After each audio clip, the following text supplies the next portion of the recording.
안녕하세요. H채널의 한창훈입니다. 반갑습니다. 2019년 2월 13일 Q&A 시간을 시작하겠습니다. 먼저 댓글로 좋은 의견과 질문, 정보 공유해주신 분들에게 감사 말씀드리고, 그러면 어제 이어서 바로 시작을 해보도록 하겠습니다. CJ님이 어제 이제 CJ 모델을 적용해서 비트코인 가격을 이렇게 계산을 해주셨어요. 계산해 주셨고, 이 부분을 그래서 이제 1000억 원, 약 1억 달러, 1000억 원 주장한 부분을 이렇게 얘기를 해주셨는데, 이 부분에 대해서 추가적인 얘기를 해주셔서 그 부분을 한번 같이 보도록 하겠습니다. 먼저 CJ님이 저는 이제 20 계열일 거라고 생각했는데 경산 계열이라고 하셨고, 그리고 경산 계열인데 특히 이제 숫자에 좀 강하신 분 같아요. 그리고 온라인 캐릭터는 미국 동부에 사는 22살 좀 특이한데 독일계 여대생이라고. 예, 좀 특이하다는 생각을 했습니다. 남자분일 것 같은데. 예, 그리고 그래서 이제 2만 분은 좀 허시하게 이렇게 접근한 측면이 있고, 참고로 방송에서 말했듯이 원 저자 주장이 1비트가 1억 달러가 약 1000억 원, 1000억 원이니까 그래서 이제 그 부분을 이제 얘기를 다시 한번 해보면, 일단 제가 이제 어제 얘기했던 부분 있잖아요. 그래서 이 가치, 새로운 데이터가 더 많아질 거다. 그래서 실제적으로 가치 부여가 더, 그런 자산들의 가치가 더 커질 거다. 그 부분을 이제 써주셨습니다. 그래서 읽어보면 10년 동안 새로운 부가가치의 분야, 수소경제, 핵융합 기술, AI, 바이오, 로봇, 문화산업의 가치가 더해질 테고, 새로운 부가가치가 아닌 효율성의 향상으로 인한 기존 분야의 사이즈가 커지는 것도 있을 테고, 거기에 경제 위기 극복으로 화폐 명목가치 하락, 인플레이션만큼 암호화폐 명목가치 상승분도 고려할 수 있고, 마지막으로 디지털 화폐 회전 속도 부분도 이제 좀 어전히 10배 이렇게 얘기하셨는데, 10배보다는 한 2~3배가 적당하지 않냐, 이렇게 해서 그 부분을 이제 조율을 해서, 왜냐면 이제 한국 부모님께 송금할 일에 10배씩 늘어나지 않을 테니까요. 이렇게 많이 버셔서 많이 보내드리면 좋겠죠. 할인율도 앞으로 2~3년이 위험하지, 10년 내내 초기 시장 위험도를 적용하는 것은 과한 측면도 있으니 30%에서 서서히 낮아지는 할인율을 적용해야 하고, 이렇게 해서 여러 가지 변수가 이제 많다는 거죠. 계산하는 데 있어서. 그래서 그냥 계산을 넓게 좀 범위를 잡아보면, 현재 가격은 2만 불에서 20만 불 사이가 가치가 적절하다. 근데 이게 그 메가피가 예상했던 가격을 봤을 때, 지금 가격은 메가피가 예상한 그 현재 가격으로 봤을 때도 지금은 훨씬 싼 거다. 그러면 이제 지금 CJ 모델을 적용했을 때는 이제 2만 불에서 20만 불 사이가 될 것이고, 그래서 이제 지금 가격이 그럼 왜 4,000불이냐? 2만 불에서 20만 불짜리가 잠재적 자산이 어떻게 5분의 1, 심하게 얘기하면 50분의 1 토막이 날 수 있느냐, 이렇게 이제 얘기를 해주셨는데, 이거를 이제 한번 숫자적으로 풀어보셨어요. 그래서 확률로 계산을 해보셨습니다. 계산을 했는데, 그냥 제가 이거 계산법은 얘기하지 않고 그냥 설명을 드릴게요. 그래서 4,000불에서 이렇게 계산을 했어요. 확률 계산식으로. 우리 아마 고등학교 때 이 확률 배우셨던 분들은 기억나실 수 있을 겁니다. 이렇게 계산을 해보면 그 성공 확률 P 값이 이제 4%가 나온다. 그래서 현재 지금 시방, 굉장히 이제 옛날 분이신 것 같은데 시방이란 말을 아시는 거 보니까 10만 불이 돼도 놀랍지 않은 비트코인 가격이 4,000불인 이유는 세력맘이라는 여성분 때문일 수 있지만, 온갖 자산시장에 투자자들 가운데 코인 시장이 대박을 칠 거라고 생각하는 투자자 비율이 한 4% 정도라고 해석을 할 수 있습니다. 우리 코인 투자자들은 4% 편에 선 소수 그룹이고요. 세상이 아니라는데 무슨 배짱인지 모르겠네요. 이렇게 얘기해 주셨고, 지금 얘기해 주신 이 4% 비율을 생각해 보면, S커브 곡선에서 얼리 어댑터가 처음에 이제 이노베이터가 2.5%예요. 그리고 지금 CJ님이 얘기해 주신 부분을 생각해 보면 4%라고 하면, 지금 얼리 어댑터 13.5에서 지금 위치가 이 13.5%가 다 수용했다라고 하면, 계산을 하면 16%가 되거든요. 13.5 더하기 2.5 하면요. 그래서 근데 지금 현재 16%가 되는 인구가 이 암호화폐를 받아들이진 않았다라고 본다라고 하면, 지금 얘기해 주신 부분처럼 저도 한 4% 정도밖에 되지 않겠나 생각을 합니다. 제가 지난번에 한번 얘기 드렸었는데, 유튜브를 보면, 유튜브에서 암호화폐 유튜버분들 중에 우리나라 국내를 생각해 보면 한 4만 명 정도 구독자가 되는 분이 가장 이제 많은 걸로 알고 있습니다. 그래서 그 정도, 그러니까 뭐 더 좀 많이 잡아서 5만 명이라고 하더라도요.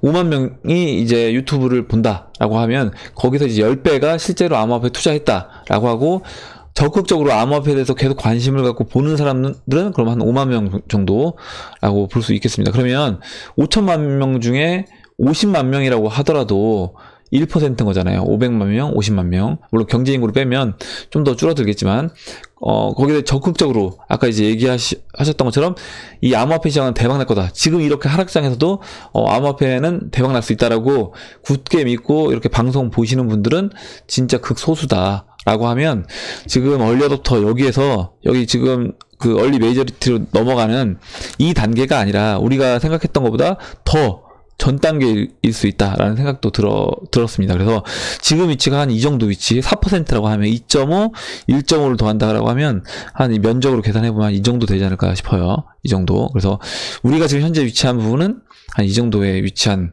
것으로 저는 생각을 합니다.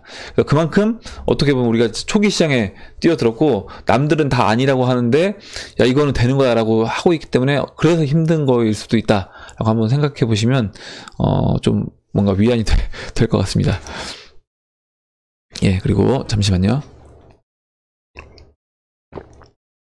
가을에 읽어볼게요. 가을에 추수절이 되어 알곡을 만져보고 나서야 풍년이네 하는 사람이 있겠고 봄에 씨앗을 파종할 때 가을에 풍년을 예상하는 농부가 있겠습니다.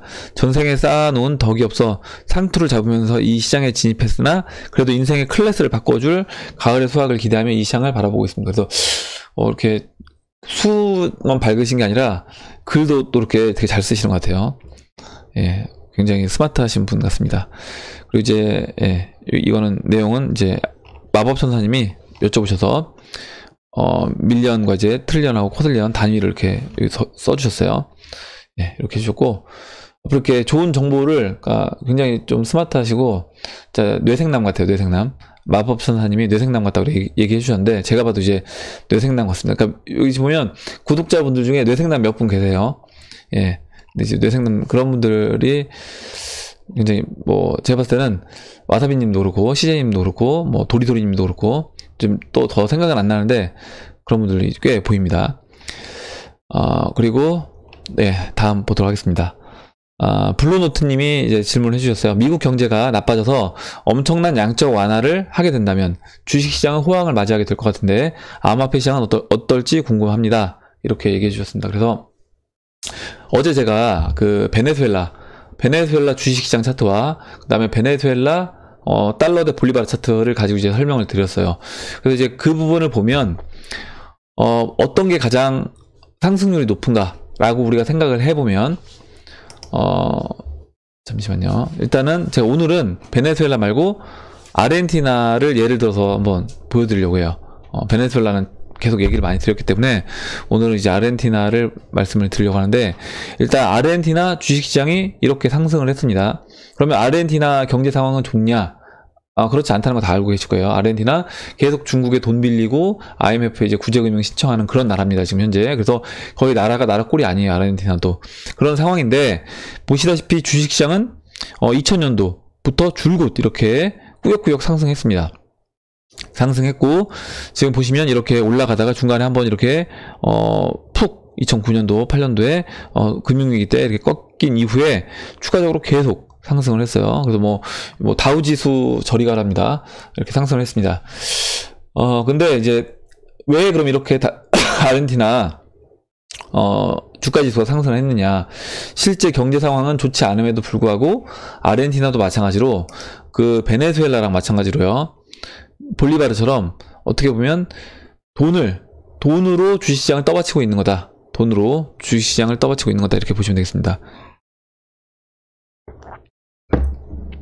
아르헨티나 화폐도 마찬가지로 화폐 가치가 그 달러 대비해서 계속 떨어졌습니다. 계속 떨어졌고 보시면 제가 한번 주봉으로 해서 이렇게 보여드릴게요. 그냥 확대 안 하고 설명드리겠습니다. 보시면 로그를 적용해서 지금 한 2015년도부터만 한번 따져볼게요. 2015년도 초부터 해서 따져보면 2015년도에 1달러가 아르헨티나가 아마 단위가 페소일 건데 8.5 페소였습니다. 8.5에서 지금 최대 40 정도, 그러니까 그냥 대략 5배 정도 아르헨티나 화폐 가치가 떨어졌다. 그러니까 5분의 1 토막 났다. 아르헨티나 화폐 가치가 2015년도 초부터요. 그리고 아르헨티나 주식시장은 그럼 2015년도 초부터 해서 보면 지금 여기부터거든요. 그래서 이제 11,690에서 37,000입니다. 그래서 한 3.5배 정도 상승을 했습니다. 그래서 보시면 아르헨티나 주식시장하고 그 다음에 달러로, 그러니까 만약에 아르헨티나 국민의 경우 내가 주식시장에 돈을 넣는 거랑 아르헨티나 돈을 달러로 바꾸는 거랑 뭐가 더 유리할까라고 보면 달러로 바꾸는 게 유리하다. 그리고 이제 만약에 그러면 암호화폐랑 비교해보면 어떠냐. 여러분들 다 아시겠지만 물론 지금 2017년도부터 하락장이긴 하지만요, 암호화폐 시장은 이제까지 계속 우상향하면서 상승을 했습니다. 그렇다라고 하면 달러 대비 비트코인이 더 강한 거예요. 달러 대비 비트코인이 더 강한 거고, 그 상승률도 사실 어마무시합니다. 그렇게 이제 보면 결과적으로 암호화폐가 이제 가장 강한 게 될 것이고, 그 다음에 주식시장하고 비교를 해본, 실물자산에서 비교한다라고 하면 그 달러 화폐, 그러니까 엔화, 그리고 이제 달러가 될 것 같아요. 그러니까 우리나라라고 한다라고 하면 엔화, 그 다음에 달러, 그러니까 엔화가 더 강하다. 그러니까 암호화폐, 엔화, 달러 이렇게 보시면 될 것 같습니다. 그 사이 이제 지금 은하고 제가 금은 뺐는데, 일단 법정화폐랑 주식시장하고 이제 비교했을 때, 그래서 주식시장은 오히려 이제 달러보다도 밑에 있는 거죠. 달러보다도 수익률 면에서는 낮다. 지금 이제 아르헨티나도 그렇고 베네수엘라도 그렇습니다. 그래서 지금 우리가 앞으로 만약에 하이퍼 인플레이션으로 간다라고 하면 어떤 게 수익률이 더 좋고 어디에 내가 돈을, 포트폴리오를, 비중을 실어서 놓는 게 좋을까라고 생각을 해보면, 이제 이렇게 지금 이제 하이퍼 인플레이션을 겪고 있는 나라들을 생각해 보면 우리가 짐작을 해볼 수 있는 거죠. 그래서 제가 오늘은 이제 아르헨티나를 예를 들어서 한번 설명을 해봤습니다. 네, 그래서 암호화폐 시장은 저는 이제 좋을 것 같다, 이렇게 보시면 될 것 같아요. 네, 그리고 다음 내용 보도록 하겠습니다. 예, 빠삐용님이 유아인, 저를 보고 유아인 얼굴이 이제 오버랩 됐다고 하시는데, 아마 이거 굉장히 유아인 그 팬분들이 싫어할 것 같고, 일단 아마 제가 맨날 그 경제 위기, 그러니까 우리나라가 망한다는 얘기는 하지 않지만 경제 위기가 올 거다, 경제 대공황이 올 거다, 이렇게 얘기하니까 아마 그 뭐였죠? 국가부도의 날에서 그 유아인이 이제 뭐 나는 나라가 망한다에 배팅하겠다, 아마 이제 이런 얘기를 해서 아마 그렇게 보셨던 것 같아요. 예. 그리고 다음 보도록 하겠습니다. 이상실현님이 써주셨는데, 이게 어제 작성된 댓글이거든요. 노벨 경제학상 수상자인 폴 크루그만 교수가 올 연말 세계 경제 침체를 언급했다, 이렇게 얘기를 했습니다. 그래서 이 부분을 제가 이제 한번 기사를 한번 설명을 드려보려고요. 예, 폴 크루그만 올해 말 경기 침체 가능성, 유럽이 가장 위험하다. 이제 기사를 필요한 부분만 이제 읽어보도록 하겠습니다. 이제 그 IMF 총재, 라가르드 총재가 했던 그 세계 정부 정상회의에서 마찬가지로 발언을 한 거고요. 크루그먼 교수는 하나의 대형 악재가 경기 침체를 일으킨다기보다는 여러 경제적 역풍이 모여서 경기 후퇴 가능성을 높일 것이다. 그래서 이제 이 부분에 대해서는 약간 그 라가르드 총재가 얘기했던 부분하고 약간 뉘앙스는 다른 것 같아요. 그러니까 라가르드 총재는 이제 그 네 가지 중에 뭐 하나가 또 이렇게 작용해서 경제가 안 좋을 거다, 이렇게 얘기를 했고요. 크루그먼 교수는 하나의 대형 악재가 딱 일으킨다라기보다는 이게 같이 모여서 경기 후퇴 가능성을 높일 거다, 이렇게 얘기를 했습니다. 그래서 그 중에서도 경기 침체에 가장 임박한 지역으로 유로존을 지목했다. 근데 생각해보면 결과적으로 여러 가지가 물론 다 얽히고 설켜 있습니다. 뭐 유로존 문제만 딱 떼놓을 수도 없는 거고, 미중 무역 전쟁만 딱 떼놓을 수도 없는 거고요. 뭐 브렉시트를 딱 떼놓을 수도 없는 거고, 여러 가지 문제가 얽히고 설켜 있지만 그 중에 어떤 문제가, 저는 하나가 그 어떤 시발점 역할을 할 것이다. 그게 뭐 노딜 브렉시트가 되든 아니면 뭐 노란조끼 운동에서 뭐 뱅크런이 되든 아니면 미중 무역 전쟁으로 인해서 뭐 그게 미중 무역 전쟁이 격화가 되든 그런 것들 중에 하나가 시발점이 작용이 되면서 연쇄적으로 일어날 거다. 그리고 이제 그거에 더불어서 이제 분기별로 발표하는 이제 실적들이 안 좋게 나오면서 주식시장은 먼저 선반영돼서 하강 국면으로 이제 갈 거라고 보고 있습니다. 예, 그래서 크루그먼 교수는 경기 침체가 가까이 다가오고 있지만 이에 대한 정책적인 대비가 부족하다고 우려했다. 그는 가장 걱정되는 부분은 경기 침체에 대한 효과적인 대응책이 없다는 점이라고 했고, 크루그먼 교수는 도널드 트럼프 미 대통령이 감세 정책이 그다지 효과적이지 않다며 우려 요인으로 꼽았다. 예, 감세 정책을 해서 보면 지금 미국 기업들의 실적이 마치 좀 그렇게 나쁘지 않은 것처럼 포장이 됐습니다. 포장이 됐고 그 감세 정책을 한 걸로 그 미국 기업들이 자신들 자사주를 매입을 했죠. 근데 이제 이게 오히려 부메랑이 돼서 돌아올 수 있다. 자사주 매입한 게 주식이 올라갈 때는 그 자사주 매입한 게 실적을 더 좋게 포장을 할 수 있겠지만 오히려 빠질 때는 그 자사주 매입한 것으로 인해서 오히려 그게 독이 될 수 있다라고 보고 있습니다. 그래서 이제 지금 크루그먼 교수도 이제 그런 걸 보고 얘기를 한 것 같아요. 그 트럼프 대통령의 감세 정책이 효과적이지 않다라고 이제 본 게 그런 것 같습니다.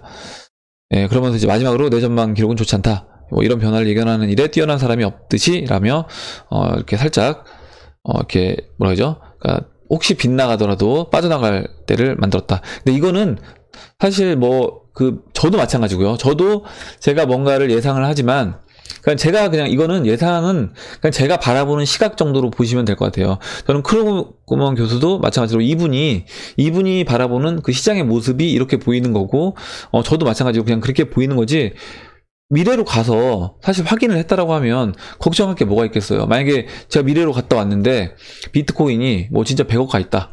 2027년에 이렇다라고 하면 걱정할 게 뭐가 있겠습니까? 진짜 제가 그때까지 쓸 돈만 어떻게든 마련해놓고 뭐 진짜 단칸방에 있든 뭐 어찌됐든 그럼 버티면서 2027년이 올 때까지만 버틴다라고 하면 되겠죠. 근데 그런 부분을 우리는 이제 알 수 없고 뭐 경제라는 게 항상 뭐 정치적인 이슈도 있고 여러 가지 변수들이 작용돼서 변화가 있기 때문에 그런 부분에서 그냥 예상은 그 사람의 그냥 어떤 견해다라는 정도로 보시면 좋을 것 같아요. 예. 그리고 다음 보도록 하겠습니다. 김호수님이 써주셨는데, 잠시만요. 예, 미중 무역 협상에 미국의 최종 목표가 위안화 강세, 20여 년 일본의 엔화 급등처럼 라는 주장이 있는데 어떻게 생각하냐? 그래서 일단 제가 먼저 쓴 글을 읽도록 하겠습니다. 미국이 벌이고 있는 무역전쟁의 목적이 위안화 절상이 있다는 주장이 있는데, 일단 이 기사를 한번 보여드릴게요. 잠깐만요. 잠깐만요. 이거 같은데. 일단, 미중 무역전쟁에서 미국이, 최종적으로 노리는 거는 위안화 절상이다. 그래서 이제 위안화가 절상되면, 미국은 얻을 수 있는 이득이 여러 가지가 있다. 이렇게 얘기를 했습니다. 이렇게 얘기했고, 이제 아마 이제 이런 부분을 보고 이제 얘기를 해주신 것 같아요. 그래서, 이를 통해서 이제 무역 불균형을 해소한다. 미국 입장에서는요. 당연히 이제 위안화가 강세가 되면 미국 입장에서 더 수출도 많이 할 수 있고 중국이 결국 이제 수출로 먹고 사는 나라인데 그 부분에서 어느 정도 타격을 줄 수 있기 때문에 위안화 절상을 목표로 하는 게 아니냐 이렇게 이제 보는 주장도 있습니다. 근데 이제 제가 보는 관점을 말씀드리는 거예요. 이렇게 이제 보시는 분들도 있고 제가 보는 관점은 일단 두 국가 그러니까 미국과 중국을 놓고 보면 중국의 입장은 뭐냐? 중국은 위안화가 크게 절상되는 것도 원치 않고 또 크게 절하되는 것도 원치 않는다. 그러니까 1달러가 6위안에서 7위안 그 사이에서 그냥 계속 머무르기를 저는 원한다 이렇게 보고 있습니다. 근데 그러면 미국 입장에서 위안화 강세로 가서 미국이 이제 얻는 것도 있는데 저는 위안화 강세로 갔을 때 미국이 얻는 것보다 오히려 저는 약세로 갔을 때 미국이 얻는 게 더 많을 거다라고 보고 있습니다. 그래서 위안화를 약세로 만들어내면 지금 달러 빚을 많이 지고 있는 중국 기업들의 큰 영향을 줄 수 있습니다. 그래서 중국 기업들이 당연히 달러 빚을 감당하지 못하고 파산하겠죠. 그러면서 그게 결과적으로 중국 주식시장에 영향을 줄 수 있고, 만약에 그 미국이 진짜 원하는 게 자본시장 개방이라고 하면 최종적인 목표가요. 그러면 자본시장을 개방하는데 결과적으로 그 중국의 기업들의 주식을 헐값에 이제 매입을 해야 돼요. 헐값에 매입하면서 거기에 위안화와 달러의 가치에서도 달러 강세로 해서 위안화를 우리 그 IMF 때 달러 강세 그 원달러가 뭐 한 거의 2,000원에 육박하게 되면서 외국인들이 외국 투자자 입장에서는 뭐 우리나라 주식시장이 1000포인트에서 거의 이제 200포인트까지 빠진 상태에서요. 주식시장도 뭐 한 4분의 1 토막 나고 거기에 이제 원화도 한 3배 나면 3 곱하기 4가 되니까 뭐 10배 넘는 그런 가격으로 싸게 살 수 있는 그런 주식시장이 됐던 겁니다. 그래서 저는 그 미국 입장에서 노리는 거는 중국도 그렇게 볼 것이다 라고 보고 있는 거예요. 그래서 위안화를 약세로 몰아넣고 그 약세로 몰아넣으면서 기업들 실적을 이제 안 좋게 만들고 그리고 더불어서 실제 그렇게 해서 이제 중국이 더 이상 못 버텨서 손을 들면 그때 좀 이렇게 뭔가 자신들이 생색을 내면서 그럼 우리가 좀 사줄게 이렇게 니네 주식 사줄게 하면서 사주지 않을까. 그렇게 본다라고 하면 저는 이제 위안화가 약세가 되는 게 맞지 않나. 그리고 실제로 그 위안화 약세에 계속 배팅을 헤지펀드들이 했었기 때문에 그리고 이제 인민은행은 그 위안화 약세 7위안을 넘지 못하게 계속 막았어요. 그래서 그 7위안을 넘지 못하게 인민은행이 개입을 했다라는 기사는 제가 그 위안화 차트를 보여드리면서 몇 번 이제 말씀을 드렸습니다. 보시면 뭐 이렇게 그 조지 소로스도 16년에 이렇게 했고요. 그리고 조지 소로스 말고도 또 다른 펀드 매니저들이 위안화 약세 이렇게 배팅을 했었습니다.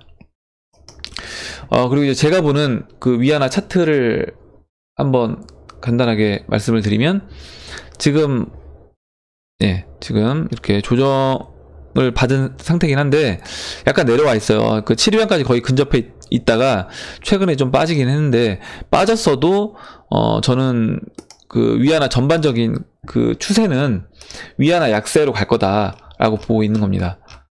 제가 보는 위안화 차트는 이거예요. 이렇게 잠시만요. 제가 보는 그 위안화는 이렇게 움직일 것으로 이제 예측을 하고 있습니다. 이게 근데 그 우리나라 지금 위치가 제가 그 달러 대 위안화 이 차트의 모습이 우리나라 97년도 IMF 겪기 전에 그 위치랑 거의 흡사하다고 제가 말씀드렸어요. 그래서 그런 부분까지 이제 고려를 해보면 저는 여기서 이제 이렇게 되고 우리나라 원화 차트는 그 달러 대 원화 차트는 여기서 올라와서 슈팅이 나왔거든요. 이 채널을 뚫고 슈팅이 나왔습니다. 그래서 이제 중국 위안화도 저는 그렇게 움직이지 않을까라고 하면 이제 위안화 약세가 저는 맞지 않나라고 보고 있습니다.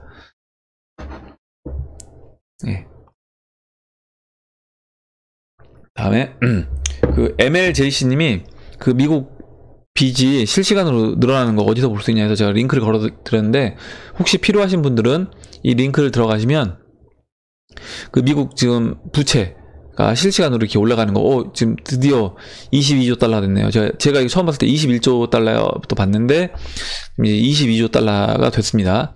그래서 계속 이렇게 올라가고 있는 겁니다. 그래서 개인의 빚을 갚을 수 없고 빚이 계속 늘어난다라고 하면 그거는 이미 파산인 거다. 미국 정부도 저는 마찬가지다. 뭐 특별히 뾰족한 수가 없다라고 보면 미국 정부가 이 늘어나고 있는 빚을 갚을 수 있는 뾰족한 수가 없다라고 보면 저는 파산이 맞다. 언제 파산을 우리가 파산했습니다 라고 하는 그걸 언제 얘기하는 타이밍이냐 그게 이제 그게 중요한 거지. 사실 그걸 모를 뿐이지 이미 어떻게 보면 이거는 파산인 거나 마찬가지다 라고 보고 있습니다. 다음에 김세훈님이 해주셨어요. 그래서 일단은 제가 이거를 읽어드리는 이유는 한번 내용을 제가 정확하게 이해를 못해서 한번 영상을 보시면 다시 한번 좀 그 댓글을 달아주시면 제가 한번 다시 한번 말씀드리도록 하겠습니다. 희망 회로를 돌리게 되는데 긍정적인 뉴스를 가지고요. 이 또한 금융 세력의 심리 게임이지 않을까라는 생각이 들고, 그러니까 긍정적인 뉴스인데 이게 우리가 어떤 금융 세력이 우리한테 이렇게 기대감을 갖게 하는 거 아니냐. 그래서 가격이 많이 올랐음에도 이런 뉴스로 인해 매도하지 못하는 심리를 만들고 있구나 하는 느낌도 받으셨대요. 그래서 제가 어떻게 보냐고 물어보셨는데 일단은 가격이 많이 올랐다는 의미를 제가 이해를 못했어요. 그러니까 지금 현재 가격은 저는 싸다. 암호화폐 시장에서 가격은 지금 싸다고 보는 거고, 만약에 이제 시장이 상승장으로 왔을 때 2017년도를 생각해 보신다라고 하면, 그때도 또 이제 호재가 분명히 나올 거예요. 나중에 또 상승장하면, 야, 또 새로운 논리로, 뭐 예를 들어서 만약에 리플이 10,000원 같다라고 하고, 여기서 야, 리플 10,000원에서 이제 리플 이제 100,000원 바로 갈 거다. 근데 만약에 우리가 딱 보니까 비트코인 마켓에서 고점에 위치해 있고, 막 비트코인도 채널 상단부에 있다고 하면, 그때는 일정 부분 매도해서 나와야 되는 겁니다. 근데 그때 리플 100,000원 갈 수 있는 뭐 이유를, 사실 뭐 100,000원이 아니라 지금 리플 같은 경우는 뭐 589달러 간다는 이유도 여러 가지 갖다 댈 수 있잖아요. 그렇기 때문에 그때 이제 또 막 그런 이유들이 시장에 분명히 나올 겁니다. 그러면 그거에 우리가 현혹되지 말고, 그때는 냉정하게 만약에 채널 비트코인 채널 상단부고, 그리고 비트마켓에서 리플이라든가 뭐 다른 알트코인들이 만약에 고점 영역에 있다라고 하면, 그때는 우리가 이제 어떤 새로운 호재라든가 이런 거에 좀 귀를 기울이기보다는 오히려 냉정하게 일정 부분 매도를 하는 게 맞지 않나, 이렇게 보고 있습니다. 네.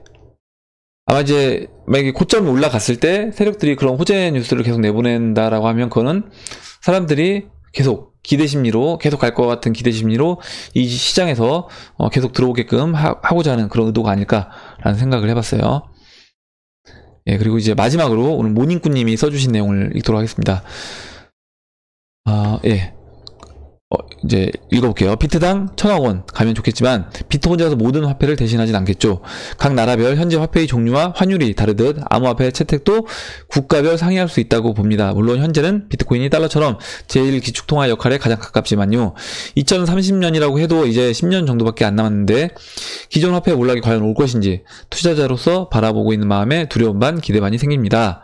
이렇게 얘기해 주셨습니다. 그래서 맞는 얘기 해주셨어요. 저도 다 동의하고, 그때 이제 얘기한 그 1,000억 일단 1비트 1,000억 이거는 뭐 비트코인 전 화폐를 다 대체하는 것처럼 얘기를 했지만, 뭐 우리가 뭐 우리 원화만 쓰는 게 아니라 달러도 쓰고 원화도 쓰고 유로화도 쓰고 위안화도 쓰고 여러 가지 돈을 쓰고 있잖아요. 그래서 그런 식으로 물론 그 금융 세력이 원하는 게 세계 단일화, 뭐 세계 단일화, 단일 정부를 원한다라고 하면 단일 통화를 원하니까 당연히 한 가지 기축이 되는 통화를 만들 것이겠지만, 그래도 다른 여러 가지 화폐들이 쓰일 수밖에 없다. 그 용도에 따라서. 그리고 특히 이제 유틸리티 코인들이라든가 그 가상 뭐 VR 게임 내에 가상 공간 내에 있는 그런 통화들은 그 가상 공간 내에 통화들이 또 따로 존재할 것이기 때문에, 그런 여러 가지 화폐들이 우리의 어떤 그 뭐 가상세계든 현실세계든 대체할 거다라고 보고 있습니다.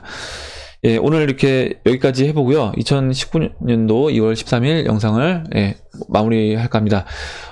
오늘 나온 얘기 중에 여러분들 궁금하신 거, 그리고 또 한번 얘기 나눠보고 싶은 거, 의견 있으시면 의견 써주시고, 또 이렇게 정보 공유해주고 싶은 정보가 있다라고 하시면 정보를 써주시면 그 부분에 대해서 같이 한번 또 이야기를 해보는 시간을 가져보도록 하겠습니다.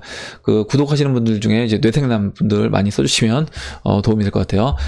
그리고 영상이 이제 도움이 되셨다면 좋아요와 구독 버튼, 그리고 알림종 버튼도 눌러주시면 감사하겠습니다.